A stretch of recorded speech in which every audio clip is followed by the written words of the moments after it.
So today we're going to be measuring his active range of motion with his hip flexion. So I have my goniometer and I'm going to align the fulcrum with his greater trochanter.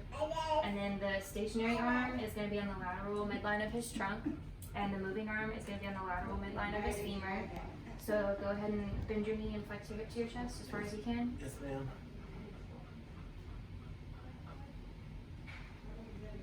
Okay, and he started at 180 and went to 70, so that's about 120 degrees of motion, so that's normal. So now we're going to do the same thing and compare his range of motion bilaterally. So I'm finding the greater trochanter, aligning it with his midline, and then the femur, and go ahead and flex.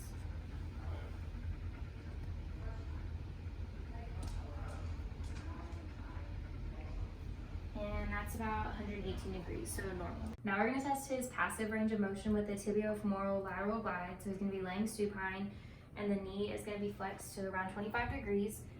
And then I'm going to stabilize the medial aspect of the femur and the lateral aspect of the tibia, and I'm just going to push straight in.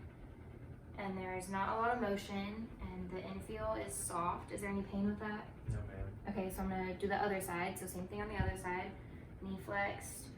I'm gonna push in, the same thing, not a lot of motion, still a soft infeel. Any pain with that? No, ma'am. Okay. So now I'm gonna perform the Ober's test, and this is for IT band tightness or tensor fasciae lata pathologies. And the specificity of this test is good for ruling in the pathology. So I'm gonna start with the patient lying on his side, and then I'm going to flex his knee, and then I'm going to extend it and abduct it, and then let it drop. And so it is pretty high, so that means there is tightness on this side. So now we're going to do the same thing on the other side and compare it bilaterally. So I'm going to flex his knee, and then extend and abduct it, and let it drop. And this one is a little looser, but there is still some tightness in it. So now we're going to test for a grade 4 manual muscle test of hip flexion. So I'm just going to apply resistance to your knee, and you're going to go ahead and push through it, push all the way up. Good job. And this one.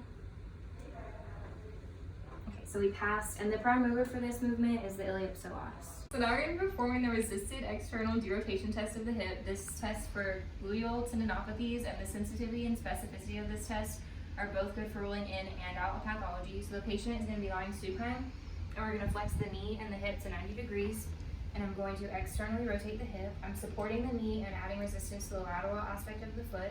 So I'm going to put resistance here and then push out with it. Any pain with that? No. Okay, good. So now we're doing the same thing on this side. We're going to compare bilaterally. So flex to 90 degrees, supporting the knee, resisting the foot, external rotation. Go ahead and push. Any pain with that? No. Okay, good. So that's a negative test. Now I'm going to perform the Lachman's test, and this is good for testing ACL instability, and the sensitivity and specificity of this test are good for ruling in and out the pathology. So the patient is going to be lying supine, and his knee is going to be flexed to 20 to 30 degrees, but completely relaxed. So I'm going to put my knee here to help him relax. And I'm going to support on the femur, and then go underneath the tibial aspect, and I'm just going to translate straight up. And no pain with that, no instability. So that's a negative test. Now I'm going to perform the same test on the other side to compare bilaterally.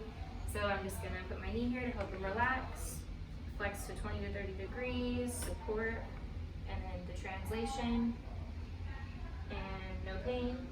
So that's a negative test. So I'm going to palpate the greater trochanter, and I'm finding the iliac crest on the lateral side, and I'm going to go inferiorly, and you'll feel a big bone sticking out, and this is the insertion for the gluteus medius and minimus.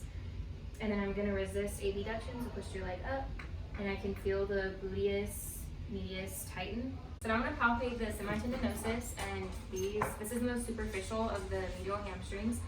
So starting here and working down, and then I'm going to add resistance, and he's going to flex his knee, so bring your knee. And I can feel the tendon pop out, go back down, and you can find the belly of the muscle by working up from the tendon.